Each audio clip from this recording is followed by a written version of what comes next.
अस्मद्गुरुपरमगुरून्यतिवरपूर्णं शयामुनं रामं पद्माक्षनाथषडजित्सेनेशरमारमापतीन् वन्दे वन्दे बृन्दावनचरं वल्लवीजनवल्लभं जयन्ती सम्भवं धाम वैजयन्ती विभूषणं श्रीमान् वेङ्कटनाथार्यः कवितार्किककेसरी वेदान्ताचार्यवर्यो मे सन्निधत्तां सदा हृदि कवितार्किकसिंहाय कल्याणगुणशालिनी श्रीमते वेङ्कटेशाय वेदान्तगुरवे நமः. இந்த பின்னால் முடிவில் அனுசந்திக்கிற தனியன் அர்த்தத்தை நாம் அனுசந்திக்கிறதுக்கு முன்னே ஆரம்பத்தில் ஸ்ரீமான் வெங்கடநாதாரியா அப்படின்னு இருக்கு. இங்கே கவிதார்க்கிக சிம்ஹாய அப்படின்னு இருக்கு. இதுக்கும் அதுக்கும் என்ன வாசி அப்படின்னு சொன்னால், ஆரம்பத்தில் அனுசந்திக்கிற தனியன் ஒருத்தர்னா ஆச்சாரியன்.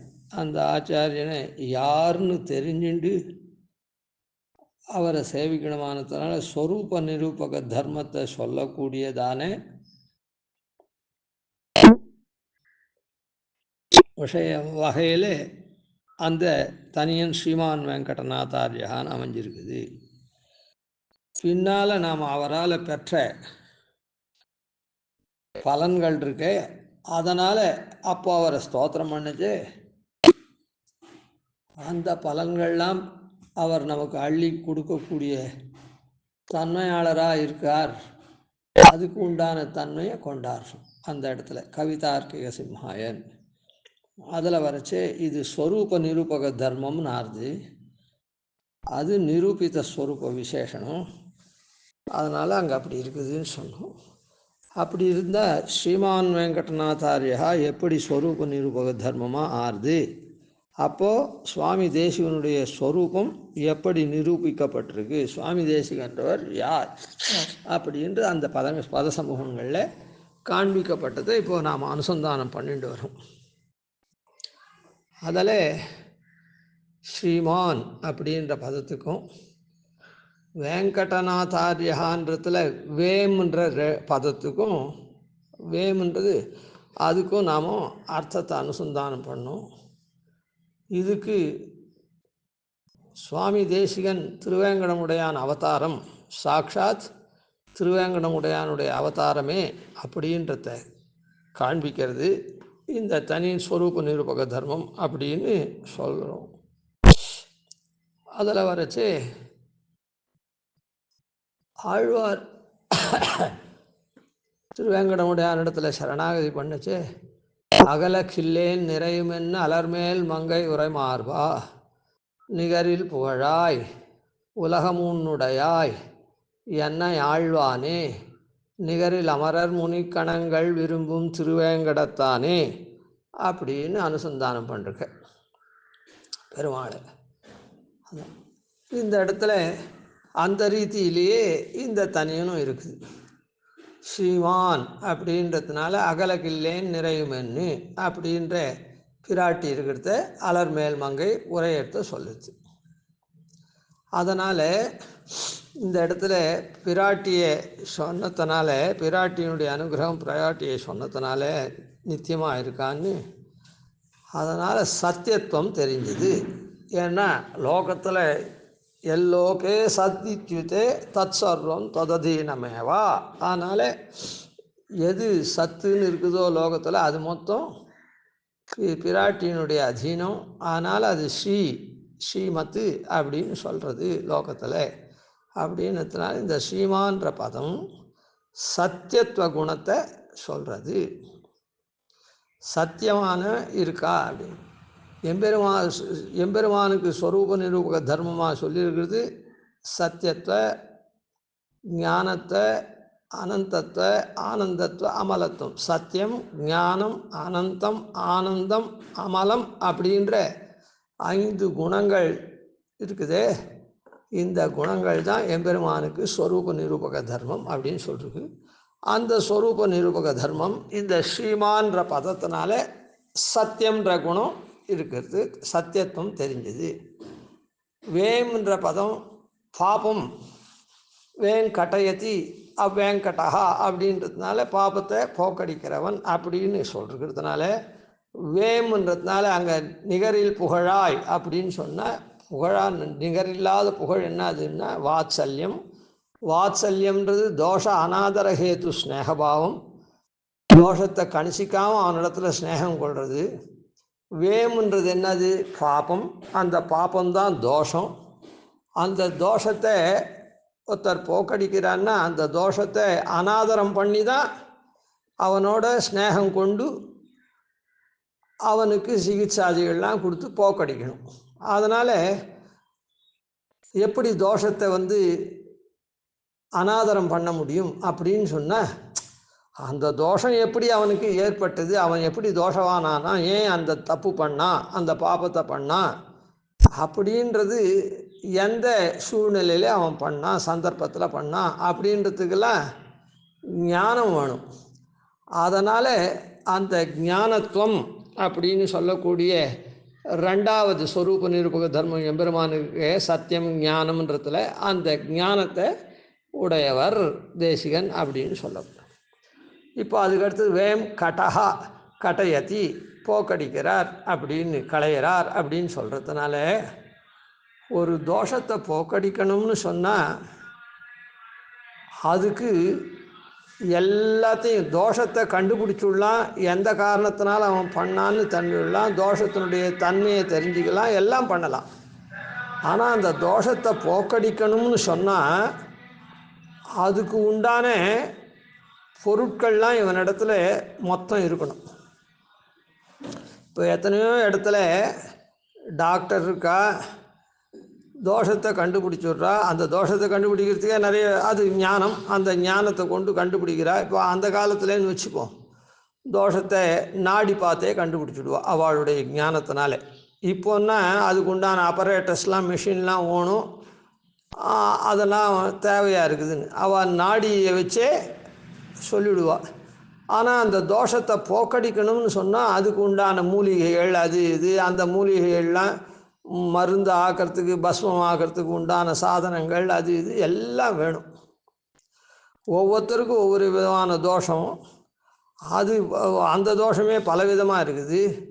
அப்படின்னு இருந்தால் அதுக்கு உண்டானதெல்லாம் வேணும் அப்படின்னு சொன்னால் அதை போக்கடிக்கணும்னா எல்லா வசதியும் அவனுக்கு இருக்கணும், எல்லாம் வேணும். எல்லாம் இருந்தால் தான் அதை பண்ண முடியும். அப்போ எல்லாம் இவன் வசமாக இருக்கணும். அதனால் இந்த நம்முடைய பாபத்தெல்லாம் போக்கடிக்கிறார் சுவாமி தேசிகன் அப்படின்னு சொன்னால், இப்போது தோஷத்தெல்லாம் போக்கடிக்கிறார்னா அப்போது ஒவ்வொருத்தருக்கும் ஒவ்வொரு விதமான தோஷம், அதுக்கு உண்டானதெல்லாம். அப்போது அனந்தம், அனந்தமாக முடிவில்லாத லோகத்தில் பொருள்கள் இருக்கே, அந்த பொருள்கள் எல்லாம் அங்கே பெருமாளுக்கு சொல்லச்சே நிகரில் புகழாய் உலகமூன்னுடையாய் அப்படின்னு சுவாமித்துவத்தை சொல்லித்து. பெருமாளுக்கு சொல்லச்சே அங்கே ஆழ்வார் சுவாமித்துவத்தை சொன்னார், உலகம் மூன்றுத்தையும் சொத்தா உடையவன் அப்படின்னு. அதான் உலகம் மூணுன்னா எல்லாத்தையும் உடையவன் அர்த்தம். அப்போது அனந்தமாக இருக்கிறதுலாம் உடையவன். அப்போது எம்பெருமானுடைய சிருஷ்டியில் இருக்கிறது மொத்தமே நம்ம நேர வைக்கிறதுக்கு தான். எல்லாமே ஏதோ ஒரு உபயோகத்து இருக்குது. அதாவது நேரடியாக சாப்பிட்ற வஸ்து, ஒரு உதாரணத்துக்கு சொல்லுவோம், சாப்பிட்ற வஸ்துவாக இருந்ததுன்னாலும் உணவு இருக்குதே, உட்கொள்ளக்கூடிய ஆகாரம் அது சரியாக இருந்ததுன்னா நோயே வராது. அது தப்பாக போச்சுன்னா அதுக்கு முறிப்பாக அந்த நோய் வந்ததை முறிக்கிறதுக்கு வேறு ஒரு சில வஸ்துக்கள்லாம் ஓடுமா இருக்குது. அதனால் இப்போது எல்லாமே அனுகூலமான வஸ்து தான். முதல்ல ஆகாரமாக இருக்கிறது அனுகூலம். ஆகாரம் அதிகமாகவே போயிடுத்து, அளவுக்கு மிஞ்சினா அமிர்தமும் நஞ்சுன்ற ரீதியில் அந்த ஆகாரமே வியாதியாக மாறுறது. அப்போ அந்த வியாதிக்கு சில மருந்துகள்லாம் வேணுமா இருக்குது. அதுக்கு விஷம் கூட சில சமயத்தில் வியாதியை போக்கடிக்கும் அளவாக இருந்ததுன்னா. இப்போது அட்டாமிக் எனர்ஜி இருக்குது, அந்த எனர்ஜினால் எவ்வளவோ நல்ல காரியம் பண்ணுறதுக்கு, ஆக்கப்பூர்வமாக பண்ணுறதுக்கு அது உபயோகப்படுறது. அதே அது அழிக்கிறதுக்கும் உபயோகப்படுறது. அதனால் அது தீங்கு விளைவிக்கக்கூடியதுன்னு இல்லை. அது ஆக்கப்பூர்வமாக உபயோகப்படுத்துறது தான் இருக்குது. ஆனால் அதை மாறுதலாக பயன்படுத்தினா அழிவாருது. அதான் சொன்னேன், ஆகாரத்தை திட்டமாக சாப்பிட்டோம்னா அது உடம்புக்கு நல்லத்தை கொடுக்குறது. அதையே மாறி அளவுக்கு மிஞ்சினா அதுவே வியாதியாக மாறுது. அதனால் இப்போது ஒருத்தருடைய வியாதியை போக்கடிக்கிறார், எல்லாருடைய வியாதியும் போக்கடிக்கக்கூடியவராக அவர் கிரந்தங்கள்லாம் பண்ணுறார் சுவாமி தேசிகன் அப்படின்னு சொன்னால், அப்போ ஒவ்வொன்றுத்துக்கும் ஒவ்வொரு வியாதி மருந்து. அதனால் அனந்தம் அப்படின்ற குணம் அதனால் தெரியுது. கட்டயத்தி அப்படி வேங்கடகான்றதுனால வியாதியை நிசேஷமாக போக்கணும்னு சொன்னால், இப்போது தேசிகனுடைய கிரந்தம் வியாதியை போக்குறதுக்கு அனந்தமாக எப்படி ஆகும் அப்படின்னு சொன்னால், சிலதெல்லாம் வியாதிக்கு மருந்து பாதி மந்திரம் பாதி அதெல்லாம் இருக்குது. அதனால் எல்லாத்தையும் இவர் உடையவர்னு சொல்கிறதுல தப்பே இல்லை. அதனால் அனந்தம்ன்ற குணம் இருக்குது. சத்தியம் ஞானம் அனந்தம் ஆயிடுது. அதுக்கப்புறம் நாதஹா, இப்படிப்பட்டவர்களே நிறைய மொத்த பேர் என்ன பண்ணுறார் தான்,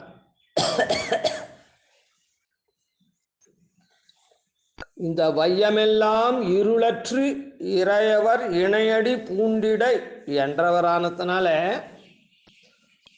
இவர் எல்லாருடைய பாபங்களையும் களைஞ்சி அவள்லாம் எம்பெருமான ஆசிரிக்கக்கூடிய அடியவர்களாக ஆர்த்தனால இவா எல்லா அடியவர்களுக்கும் எல்லா அடியவரையும் இவர் சுவாமியாக இருக்கார்.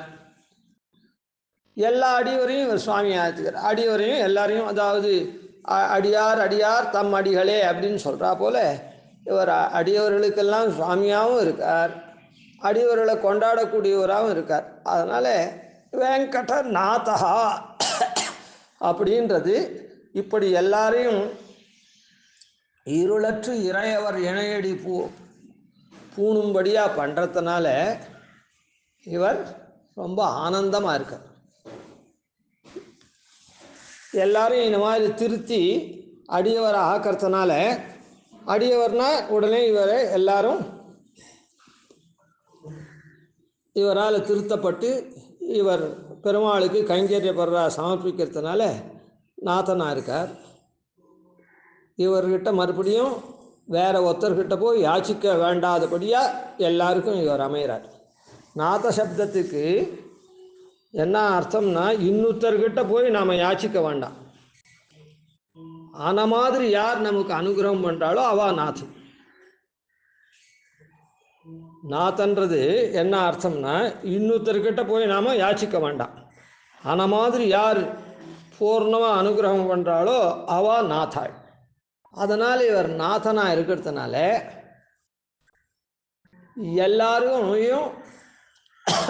இவர் நல்லபடியாக ஆக்கியதுனால அவர் நாதனாக எல்லாருக்கும் விளங்குறார். அதனால் இப்போ என்னாச்சு, ஆனந்தமாக இருக்கார். அதுக்கப்புறம் இப்படி இவரால் பயன்பெற்றவா எல்லாரும் இவரை ஸ்தோத்திரம் பண்ணுறான். அதனால் நாத ஆரியஹா, ஆரியஹான்ற சப்தம் ஸ்தோத்திரம் பண்ணக்கூடியவராக இருக்கார், விளங்குற.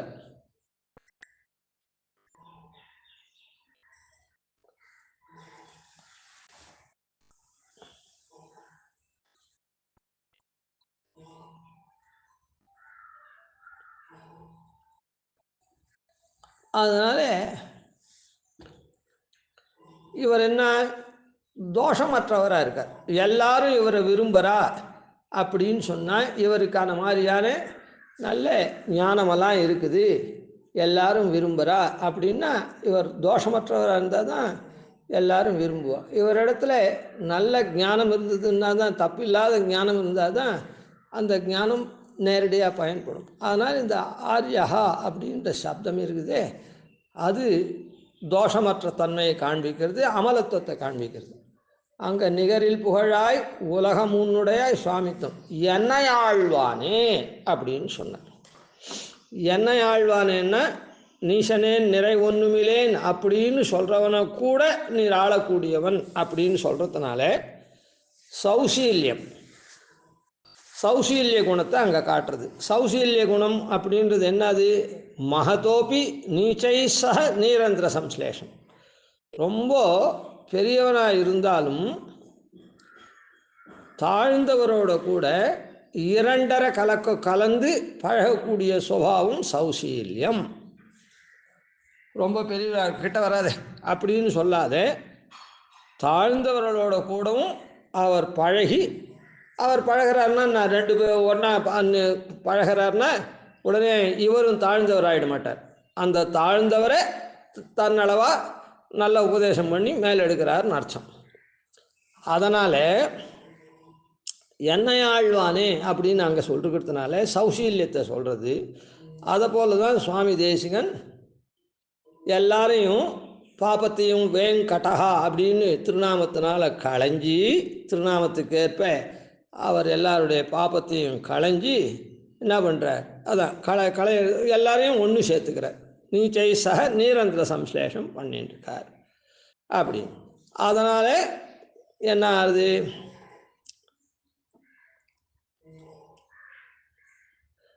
ஆனந்தமாக இவர் இருக்கார். ஏன்னா நீரந்திர சம்ஸ்லேஷம் பண்ணி எல்லாரையும் தன்னை போல பெருமாளுக்கு அடியவன் ஆக்கிட்டாரே, பிரபன்னன் ஆக்கிட்டாரே.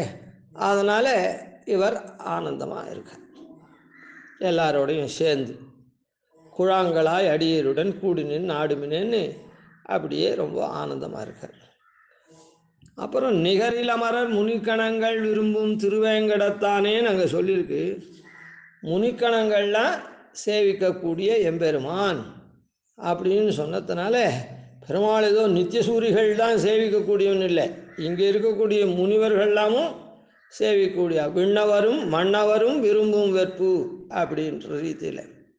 அதனால் இங்கே இருக்கக்கூடிய முனிக்கணங்கள்லாம் சேவிக்கிறா அப்படின்னு சொன்னால், முனிக்கணங்கள்லாம் சாமானியால் இல்லையா அப்படின்னா, இவாழ்லாமும் யார் பிரபத்தி பண்ணுறாளோ, வேதங்கள்லாம் ஓதி அதில் இருக்கக்கூடிய யாகாதிகள்லாம் பண்ணுறவா தான் முனிகள்னு அர்த்தம் இல்லை.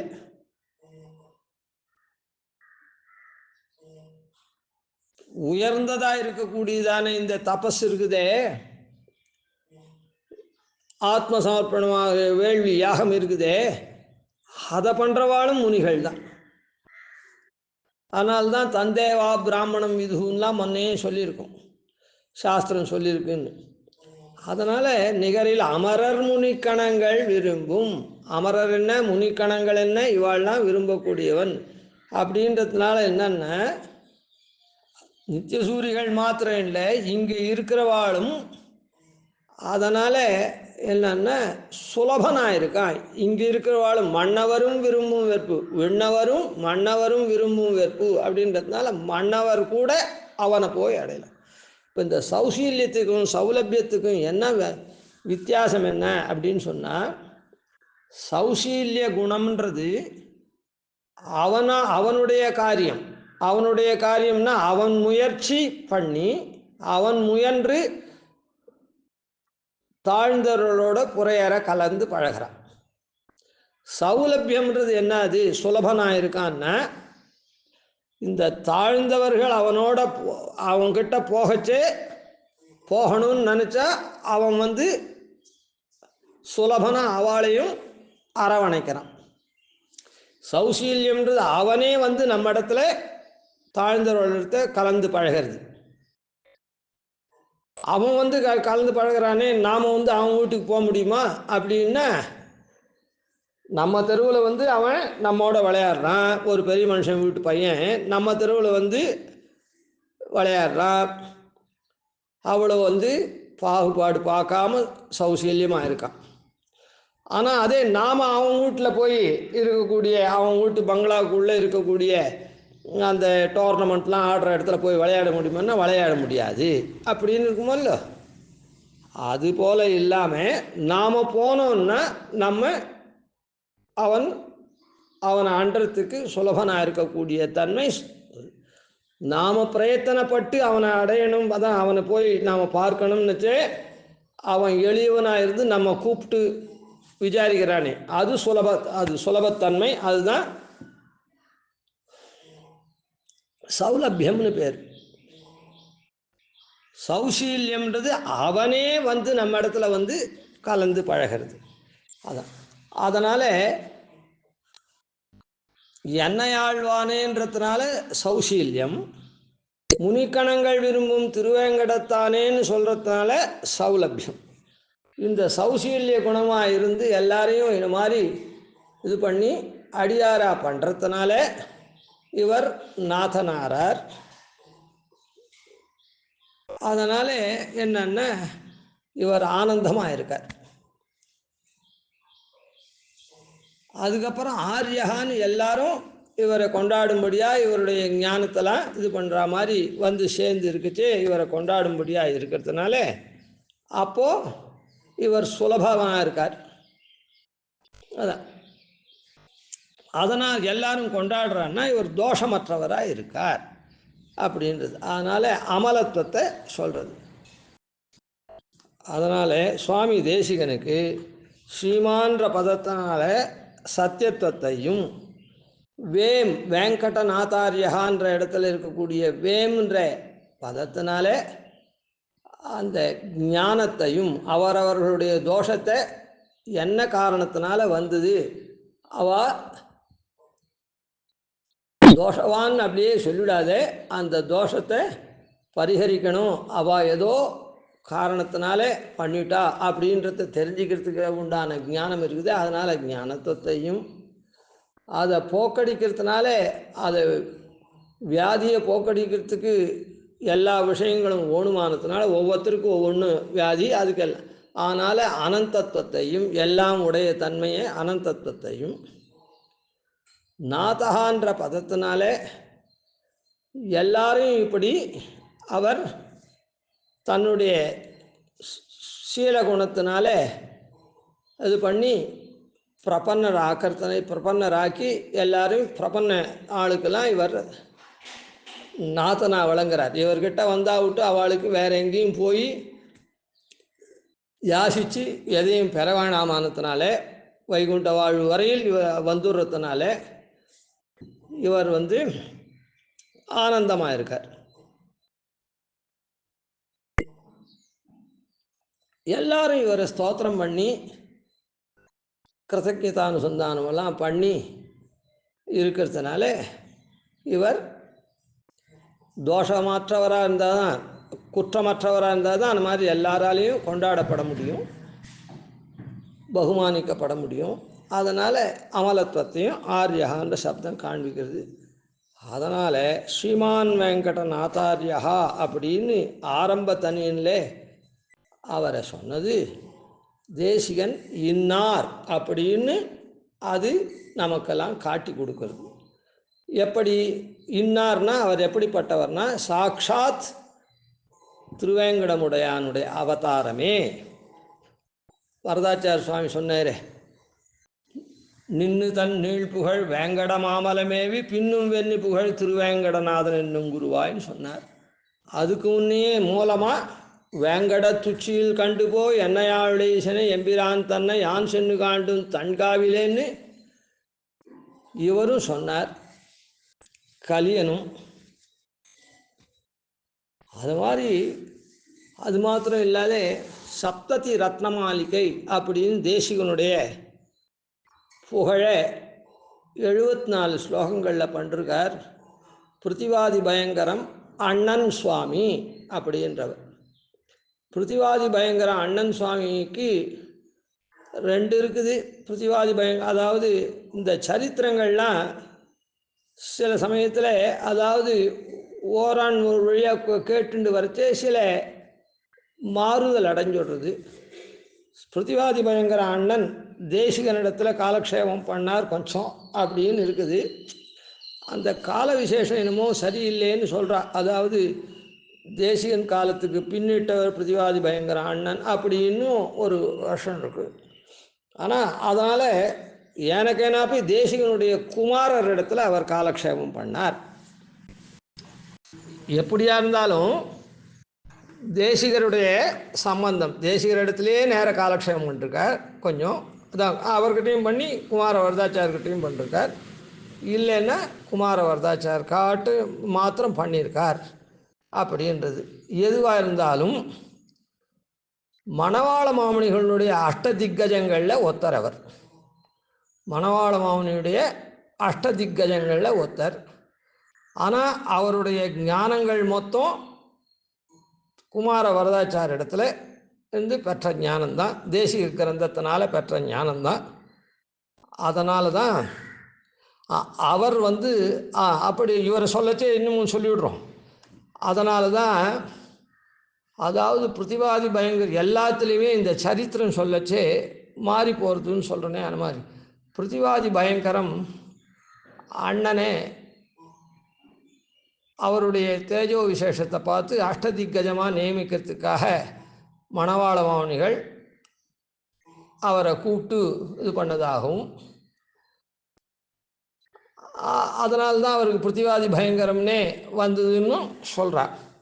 என்ன பிரதிவாதிகள்தான் பயங்கரமே தவிர மற்றவாளுக்கெல்லாம் இல்லை அப்படின்னு அர்த்தம். அதுக்கு யார் தாறுமாறாக வாதம் பண்ணுறாலோ அவளுக்கு தான் அவர் பயங்கரமாக இருக்கவர்.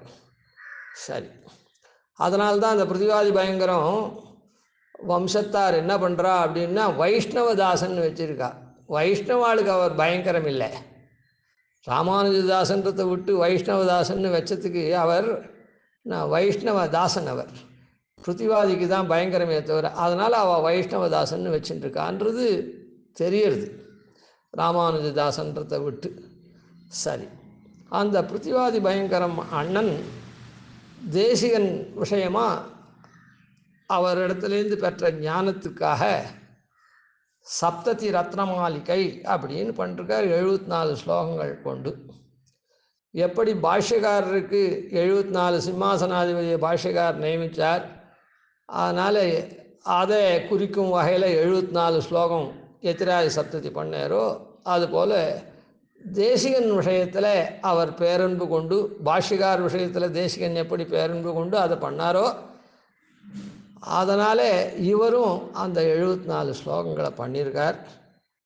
அப்படிப்பட்ட பிரதிவாதி பயங்கர அண்ணனும் இந்த சுவாமி தேசிகனுடைய அவதாரம் சாட்சாத் திருவேங்கடமுடையானே அப்படின்னு சொல்லுது. சர்வதந்திர ஸ்வதந்திரத்வாத் சாஸ்திரதீப பிரதானதா ஸ்ரீ வெங்கடாத்ரிநாதோசௌ சாட்சாத் வேதாந்த தேசிகா. இந்த வெங்கடாத்ரிநாதன் இருக்கானே அவன் சாட்சாத் வேதாந்த இந்த வேதாந்த தேசிகனே சாட்சாத் வந்திருக்கான் அப்படின்னு சொல்கிறேன். சாட்சாத் வெங்கடாத்ரிநாதன் தான் அசௌ வேதாந்த தேசிகா அப்படின்னு அவரும் சொல்லிருக்கார். ஏன் அப்படின்னு அதாவது மணவாள மாமுனிகள் காலம் அதுக்கு கீழே என்ன அது இந்த மணவாள மாமுனிகளே இந்த விஷயம்னா இந்த பிரதிவாதி பயங்கர அண்ணன் விஷயத்தை ஒரு மாதிரி தன்னுடைய கிரந்தமான உபதேச ரத்னமாலையில் சிஷ்யர்களுக்கு உபதேசம் பண்ணுறது தான் உபதேச ரத்னமாலைன்னு. ஆனால் அந்த கிரந்தத்தில் என்ன பண்ணிருக்கார் அப்படின்னு சொன்னால், தேசிகர் பால் கேட்ட செழும் பொருளை மாசரவே ஊன்றி மனனம் செய்து ஆசரிக்க வல்லார்கள் அப்படின்னு சொல்லிருக்கார். அவள்லாம் என்ன பண்ணுறா அப்படின்னு சொன்னால், சீர் வசனபூஷணத்தின் வான் பொருளை கல்லாதது என்னோ கவர்ந்து, அவளுக்கெல்லாம் இந்த வசனபூஷணத்தினுடைய வான் பொருள் இருக்கே, உயர்ந்த பொருள், அந்த பொருளை அவள் கற்க மாட்டேன்றாளே அப்படின்னு. இத்தே ஒரு விதமாக இந்த பிரதிவாதி பயங்கரம் அண்ணனுடைய விற்த்தாந்தத்தை அந்த இடத்துல சொல்லியிருக்கார். எப்படி அப்படின்னு சொன்னால், தேசிகர் பால் கேட்ட செழும் பொருள், செழுமையான பொருள், ருஜுமார்க்கமான பொருள். செழுமையான பொருள்னா ருஜுமார்க்கமானது அப்படின்னு அர்த்தம், ஆர்ஜவமானதுன்னு அர்த்தம்.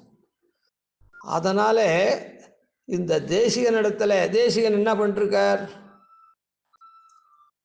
அதிகரண சாராவளி, தத்துவ முக்தா கலாபம், தத்துவ டீக்கை இப்படின்னு பாஷ்யக்காரருடைய ஸ்ரீபாஷ்யக்கு அதை அனுசரித்து சததூஷணி இருப்ப நியாயஸ்தாந்தனம் பரிசுத்தி அப்படின்னு நிறைய பண்ணியிருக்கார். இதெல்லாம் என்ன சொல்கிறது அப்படின்னு சொன்னால், ஸ்ரீபாஷ்யக்காரர் பிரம்மத்தை ஸ்தாபிக்க அதான் பிரம்மசூத்திரம் என்ன பண்ணுறது, பிரம்மசூத்திரம் என்ன பண்ணுறது, அத்த ஸ்ரீபாஷ்யக்காரர் வியாக்கியானம் பண்ணிருக்கார். பிரம்மசூத்திரத்தில் முதல் அத்தியாயம் பிரம்மந்தான் ஜெகத்காரணம்னு ஸ்தாபிக்கிறது. ரெண்டாவது அத்தியாயம் பிரம்மம் ஜெகத்காரணம் அல்ல அப்படின்னு சொல்லக்கூடிய சங்க பண்ணி ஆக்ஷேபிக்கிறாளே அதெல்லாம் பரிகாரம் பண்ணுறது. விரோதமே கிடையாது, பிரம்மந்தான் இதுக்கு சொல்ல விரோதமெல்லாம் பிரம்மம் ஜெகத்காரணம்னு சொல்கிறதுக்கு விரோதம் மொத்தத்தையும் போக்கடிக்கிறது ரெண்டாவது அத்தியாயம். மூணாவது அத்தியாயம் உபாயத்தை சொல்கிறது, சாதனமான உபாயத்தை. நாலாவது அத்தியாயம் பலத்தை சொல்கிறது. அதனால் உபாயத்தை அனுஷ்டிக்கணும் அப்படின்றது சித்தமாக ஏற்பட்ட விஷயம். உபாயத்தை எல்லாரும் அனுஷ்டிக்கணும் அப்படின்னு சித்தமாக ஏற்பட்டது. அங்கே பிரதானமாக சொல்லக்கூடியது இந்த வித்தைகள்லாம், அதாவது பக்தி யோகமான உபாசனங்களை அங்கே சொல்கிறது. அந்த பக்தி யோகத்தில் அசக்தனாக இருக்கவனுக்கு இந்த பிரபத்தி ஆத்ம சமர்ப்பணம் அப்படின்றத உபனிஷத்தே சொல்கிறது. அதுதான் உயர்ந்த உபாயம், உயர்ந்த தபஸ்ன்னு சொல்கிறது. அதனால் உபாயத்தை அனுஷ்டிக்கணும் எல்லாரும் அப்படின்றது ஏற்படுறது. அதனால் ருஜுமான அதாவது பக்தி யோகத்தை அனுஷ்டிக்கக்கூடியவாள் திரைவர்ணிக புருஷால் தான் பண்ணலாம், மீதி பேர் பண்ண முடியாது. அதனால் ஆனால் எல்லாரும் பகவத் சிருஷ்டியில் இருக்கக்கூடிய பிரம்ம சிருஷ்டியில் இருக்கக்கூடியவா எல்லாருக்கும் உய்வு உண்டானதுனால மற்றவாளுக்கெல்லாம் சேர்த்து இவாளோடு சேர்த்து எல்லாருக்குமான உபாயமாக இருக்கக்கூடிய பிரபத்தி இருக்குது. பக்தி யோகம் எப்படி அனுஷ்டிக்கணும், அதுக்கு சக்தாதிகாரிகள் எப்படி அங்கங்களோடு அனுஷ்டிக்கணும்னு இருக்குதோ அதே மாதிரி அதில் அசக்தாளாக இருக்கவா எல்லாரும் பிரபத்தி யோகத்தை அனுஷ்டிக்கணும்னு ஸ்பஷ்டமாக தெரியுது. அதை கீதையில் கண்ணனும் சொல்லியிருக்கா. அதனால் இப்படி ருஜுமார்க்கமாக இருக்கிற மார்க்கம் என்ன அப்படின்னு சொன்னால், நாம் அனுஷ்டானம் பண்ணியே தீரணும் மோட்ச உபாயத்தை, வெறுமை இருக்கக்கூடாது. மோட்சோபாயத்தை பிரபத்திகி, அதாவது சொப்பிரவிற்த்தி நிவர்த்தி அப்படின்னு சொல்லி நம்முடைய பிரவிற்த்தியை தவிர்த்துட்டு இருக்கணும்ன்ற அந்த நியமமே இல்லை, அனுஷ்டிச்சே ஆகணும் எல்லாரும் அப்படின்னு ஏற்படுறது. அதனால் தேசிகர் பால் கேட்ட செழும்பொருளை மாசறவே ஊன்ன மனனம் செய்து அத்தை திருப்பி திருப்பி திருப்பி அந்த தேசிகனுடைய கிரந்தத்தை ஊன்னி மனனம் செய்து ஆசிரிக்க வல்லார் இருக்காளே அத்தை அனுஷ்டானத்தில் கொண்டு வருவார். வான் பொருளை சீர் வசனபூஷணத்தின், சீர்மையாக இருக்கக்கூடியதான பெருமை மிகுந்ததான வசனபூஷணத்தின் வான் பொருளை, ரொம்ப உயர்ந்த பொருளை கல்லாதது என்னோ கவர்ந்து ஏன் அவள்லாம் கற்க மாட்டேன்றா அப்படின்னு. இப்போ வசனபூஷணத்தினுடைய என்ன சொல்லியிருக்கு அப்படின்னு சொன்னால், வசனபூஷணத்தில் ஒவ்வொரு கிரந்தத்துக்கு ஒவ்வொரு நோக்கு இருக்கும். அதில் எல்லாருக்கும் அந்தனர் அந்தியர் எல்லையில் நின்ன பசுர் மனுஷ பக்ஷி வா இப்படின்லாம் சொல்லியிருக்கே. அதனால் வசனபூஷணத்தில் என்ன சொன்னார், எல்லாருக்கும் சக்தனுக்கு பக்தி, பக்தியில் அசக்தனுக்கு பிரபத்தி, பிரபத்தியில் அசக்தனுக்கு ஆச்சாரிய அபிமானம் அப்படின்னு சொல்லிருக்க. இப்போ பிரபத்தியில் அதாவது சக்தனாக இருக்கும் பக்தி பண்ணணும், அதுக்கு அசக்தியாக இருக்கும் பிரபத்தி பண்ணணும், அந்த பிரபத்திக்கும் அசக்தியாக இருக்கும் அதுவும் பண்ண முடியாதுன்றவன் ஆச்சாரிய அபிமானம் பெறணும் அப்படின்னு சொல்லுவார். இந்த ஆச்சாரிய அபிமானம் பெறது தான் வான் பொருள். ஆச்சாரிய அபிமானத்தை பெற்றுட்டான்னா இவன் ஒன்றுமே பண்ண வேண்டாம், இவன் ஒன்றுமே பண்ண வேணாம், அந்த ஆச்சாரிய அபிமானமே உத்தாரகமாகும் அப்படின்னு அதில் சாய்ச்சிருக்கார். அது யார் ஆச்சாரிய அபிமானம் மாத்திரம். ஆனால் எல்லாருக்குமே ஆச்சாரியன் உண்டு. பாபிஷ்டா க்ஷத்ரபந்துஷ்ச புண்டரீகஸ்ய புண்ணியகிருத்து ஆச்சாரியவத்தையா முக்தௌ தஸ்மாத் முக்தோ தஸ்மாத் ஆச்சாரியவான் பவேத் அப்படின்னு ஆச்சாரியனை எல்லாரும் பெறணும். ஆச்சாரியனால் எல்லாருக்கும். ஆனால் அந்த ஆச்சாரிய அபிமானமாகப்பட்டது சக்தாதிகாரிகளுக்கு அந்த ஆச்சாரியனிடத்துலேருந்து உபாசனங்களை எப்படி பண்ணணும்னு தெரிஞ்சுட்டு உபாயத்தை அனுஷ்டிக்கணும், உபாசனத்தை பண்ணணும். அதே அசக்தாதிகாரி அகிஞ்சனாதிகாரியாக இருக்கவன் ஆச்சாரியனிடத்தில் ஆச்சாரிய அபிமானம் பெற்று ஆச்சாரியனிடத்துலேருந்து பிரபத்தியை எப்படி அனுஷ்டிக்கணும்னு தெரிஞ்சுண்டு அசக்தனாக இருக்கிற அகிஞ்சனாதிகாரி அனுஷ்டிக்க வேண்டிய பிரபத்தியை எப்படி அனுஷ்டிக்கணும் அப்படின்னு தெரிஞ்சுண்டு அந்த பிரபத்தியை அனுஷ்டிக்கணும். அப்படி அதுக்கு அசக்தியாக இருந்ததுன்னா அந்த பிரபத்தியே அதுலேயே 2 விதங்கள் இருக்குது. ஆச்சாரியர் சொல்லி இவன் கூட சொல்கிறது உக்தி நிஷ்டை, இல்லை ஆச்சாரியனே பிரார்த்தித்து நீரே பண்ணிடும் எனக்கு, நான் அதை கூட அனுஷ்டிக்கிறதுக்கு, அப்படி ஆச்சாரிய நிஷ்டை. அதை கூட பிரார்த்திக்க தெரியாதவனுக்கு ஆச்சாரியனே ஆச்சாரிய அபிமானம். அதான் இந்த பெரியவர்னு போகிறான் வரான் போச்சே வச்சே கை கூப்பிட்றான் போகிறான் வரான், வேறு ஒன்றுமே தெரியாது, அவர்கிட்ட உபதேசமும் கிடையாது, இவனுக்கு ஒன்றும் கிடையாது, இவனுக்கு பிரபத்தி பண்ணிக்கணும் அப்போ தான் மறுபிறவில்லை, அதெல்லாம் எதுவுமே தெரியாது. ஆனால் பெரியவரை வணங்கிறதுக்கு மாத்திரம் தெரியும். இப்படி அச்சேத்தனம் துல்லியமாக இது பாட்டுக்கு நம்ம இடத்துல பிரீத்தி கொண்டிருக்கேன்னு அந்த ஆச்சாரியன் அந்த ஆச்சாரிய அபிமானத்தை பெற்றுட்டான், இவன் பெற்றுட்டான். இவன் இனிமேட்டு ஒன்றுமே பண்ண வேண்டாம், அந்த ஆச்சாரிய அபிமானமே உத்தாரகம். எப்படி அவள்லாம் ஆச்சாரியன்கிட்ட காலக்ஷேபம் பண்ணி எல்லாம் தெரிஞ்சுண்டு அதுபடியிலே ஏதோ ஒரு படியில் நடக்கணும். இவன் அதெல்லாம் ஒன்றுமே பண்ண வேண்டாம், அந்த ஆச்சாரிய அபிமானம் பெற்றதே போரும், ஆச்சாரியனே இவருக்காக பிரபத்தி பண்ணிடுவார். ஆச்சாரியனே இந்த பிரபத்தியில் ஏற்றம் என்னன்னா பக்தி யோகம் தானே தான் அனுஷ்டிக்கணும். ஆனால் பிரபத்தி யோகம் அப்படி இல்லை, தானும் அனுஷ்டிக்கலாம், இல்லைன்னா ஆச்சாரியன் அனுஷ்டிப்பிக்க தான் அனுஷ்டிக்கலாம், அதான் உக்தி நிஷ்டை. இல்லைன்னா தனக்காக ஆச்சாரியனை அனுஷ்டிச்சுடலாம். அப்படின்னு இந்த பிரபத்தியினுடைய தன்மை இருக்கிறதுனால இந்த அபிமானம் பெற்றவன் இருக்கானே, அந்த அபிமானம் பெற்றவன் ஆச்சாரியன் விடுவான இல்லை.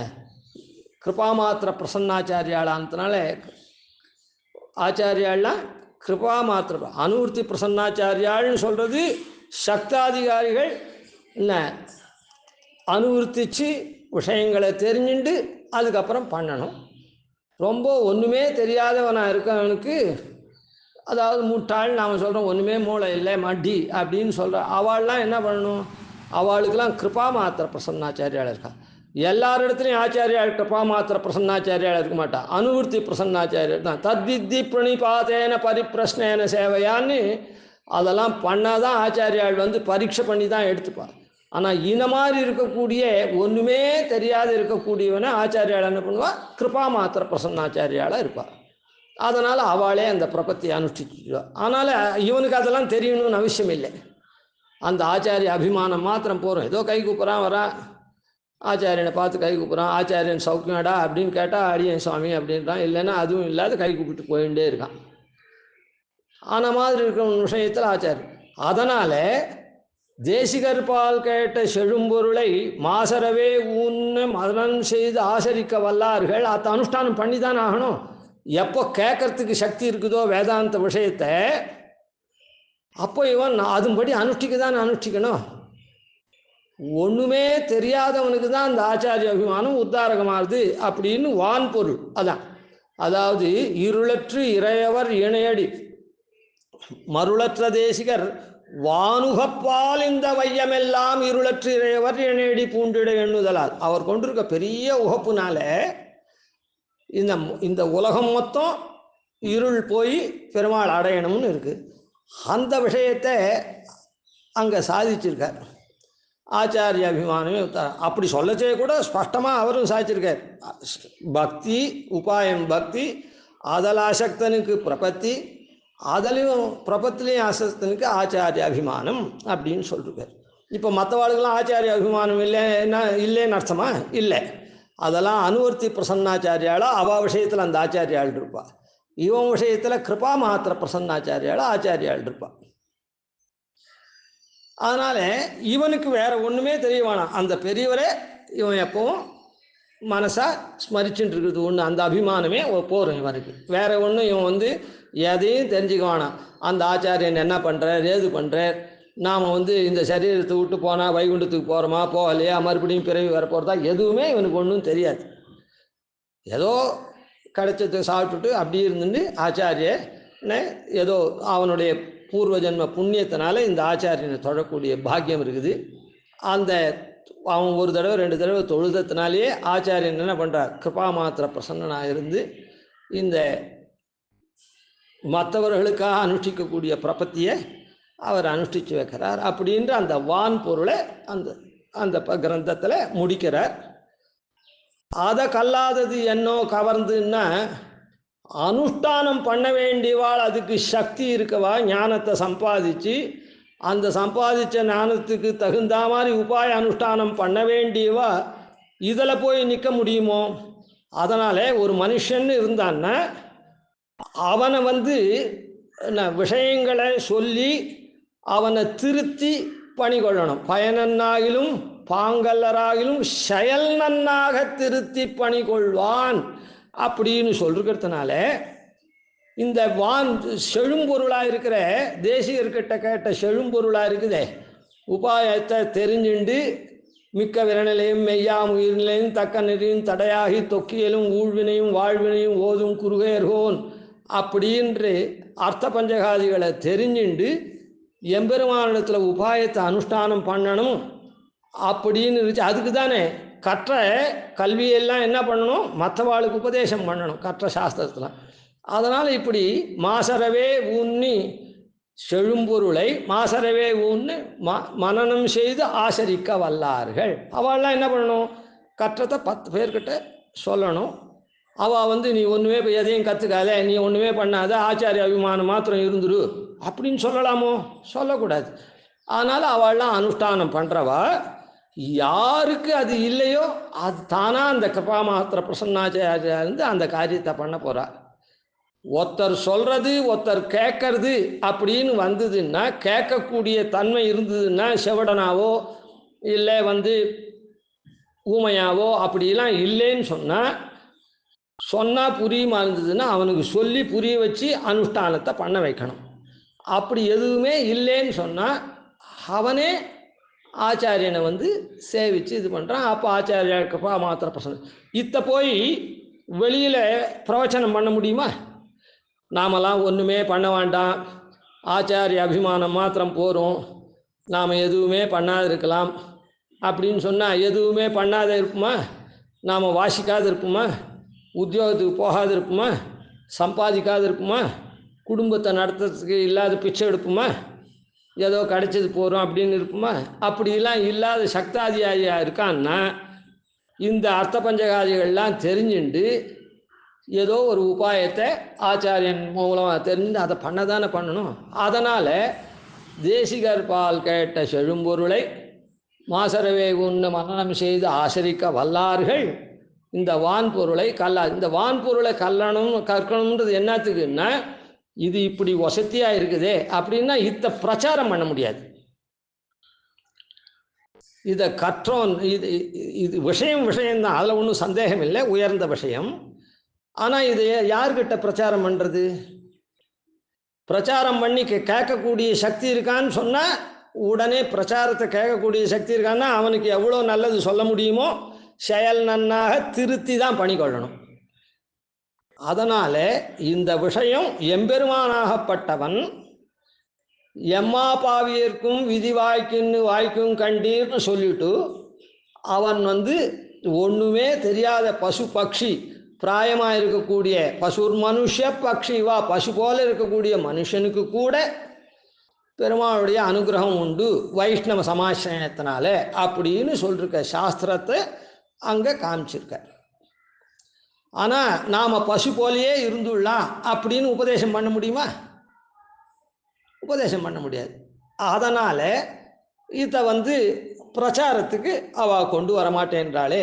பிரச்சாரத்துக்கு கொண்டு வந்து கேட்கணும்னு சொன்னால் அப்போ அவன் எப்படி இருப்பான்? இந்த விஷயத்தை யாரும் மறுக்க முடியாது, யாருமே மறுக்க மாட்டான். அதை பிரச்சாரத்துக்கு கொண்டு போவாள, நீ ஒன்றுமே பண்ணாதே அப்படின்னு. அதாவது நீ ஒன்றும் வர்ணாசிரம தர்மம் பண்ண வேண்டாம், ஒன்றும் பண்ண வேண்டாம், நீ பசு போல் தெரிஞ்சுட்டு இருக்கலாம் அப்படின்னா கோட்டி கோட்டியாக சம்பாதிக்கிறான், ஒவ்வொருத்தனும் லட்சத்தில் சம்பாதிக்கிறான், இல்லை 1000ல் சம்பாதிக்கிறான், அதுக்கு உண்டான ஞானத்தை பெற்றிருக்கான் அப்படின்னா அவங்ககிட்ட போய் பெருமாளை மாத்திரம் நீ தெரிஞ்சிக்காதே, ஒன்றுமே பண்ணாதே, நீ ஒரு சுவாமியை அந்த ஆச்சாரியர் இருக்கார் அவர்கிட்ட மாத்திரம் போய் சேவிச்சுட்டு இது பண்ணு அப்படின்னு சொல்லலாமா? இந்த மாதிரி தன்னுடைய குடும்பத்துக்காக 1000 பிரவೃತ್ತಿ பண்ணுறானே இவங்ககிட்ட சொல்லலாமா? அதனால தான் அது பிரச்சாரத்துக்கு அவள்லாம் எடுத்துக்கல. இந்த விஷயம் இருக்குது. இந்த விஷயம் பகவானால் ஆட்கொள்ளப்பட்ட யாருக்கு பெருமாள் ஜாயமான கட்டாட்சம் பண்ணுறானோ அவனெல்லாம் ஒரு ஆச்சாரியன் திருவடியில் அவனே பக்தி கொள்ளும்படி சேர்ப்பான். பசு பக்ஷியாக இருந்தாலும் இந்த ஆச்சாரியாலும் எதையும் எதிர்பார்க்காம கிருபா மாத்திர பிரசன்னாச்சாரியால் அனுகிரகம் பண்ணுவா அப்படின்ற அந்த வான் பொருள் ஸ்ரீவசன பூஷணத்தில் சொல்லியிருக்கு. அது அதே அனவரதம் இவா இந்த ஸ்ரீபாஷ்யத்துக்கு ஒத்த கிரந்தமாக இருக்கக்கூடிய அதிகரண சாராவளி, தத்துவ டீக்கை, நியாய பரிசுத்தி, நியாய சித்தாந்தனம் இதெல்லாம் சேவிச்சுருக்கா. இத்தை மாத்திரம் சேவிக்க மாட்டேன்றாளே, தொடர்ச்சியாக இத்தை பிரவச்சனம் பண்ண மாட்டேன்றாளே அப்படின்னு அந்த இடத்துல ஒரு கொஞ்சம் வருத்த சாயையில் சாய்ச்சிருக்கார். அதனால் இந்த பிரதிவாதி பயங்கர அண்ணன், அப்படிப்பட்ட பிரதிவாதி பயங்கர அண்ணன் சர்வதந்திர ஸ்வதந்திரத்வாதி சாஸ்திரதீப பிரதானத்தா ஸ்ரீ வெங்கடாத்ரிநாதோசோ சாட்சாத் வேதாந்த தேசிகா அப்படின்னு சாட்சாத் இவன் வேதாந்த தேசிகர் எல்லாம் சாட்சாத் திருவேங்கடமுடையான் தான் வேதாந்த தேசிகனா அவதாரம் பண்ணிருக்கார். அவரும் சாதிச்சிருக்கார். வெங்கடேஷாவதாரோயம்னு மங்களத்துலேயும் சாதிச்சிருக்கார். அதனால் இந்த ஸ்ரீமான் வெங்கடன் ஆச்சாரியா அப்படின்னு சொல்கிறது ஸ்வரூப நிரூபக தர்மத்தை முதல்ல நாம் எந்த ஆச்சாரியனை சேவிக்கிறோம், அந்த ஆச்சாரியன் எப்படிப்பட்டவர் அப்படின்றத தெரியறத காண்பிக்கிறது ஸ்வரூப நிரூபக தர்மத்தை ஸ்ரீமான் வெங்கடநாதாரியான். கவிதார்க்கிக சிம்ஹாயன்றது அவர்கிட்டேருந்து நாம் பெற்ற பலன், அவருக்கு உண்டான நிரூபித ஸ்வரூப விசேஷணத்தை சொல்கிறது. நாளைக்கு அதை அனுசந்தானம் பண்ணும். கவிதார்க்கிக சிம்ஹாய கல்யாண குணசாலினே ஸ்ரீமதே வெங்கடேசாய வேதாந்த உரவன்மாதிவன்ஷடகோபாதீனதிவர்யான் பஜேனிஷம் ஸ்ரீரங்கபூருஷரதித்யதீசானபதாஸ்ரீயம் ஸ்ரீவத்சவம் திலகம் வந்தே ஸ்ரீகிருஷ்ணதேசிகம்.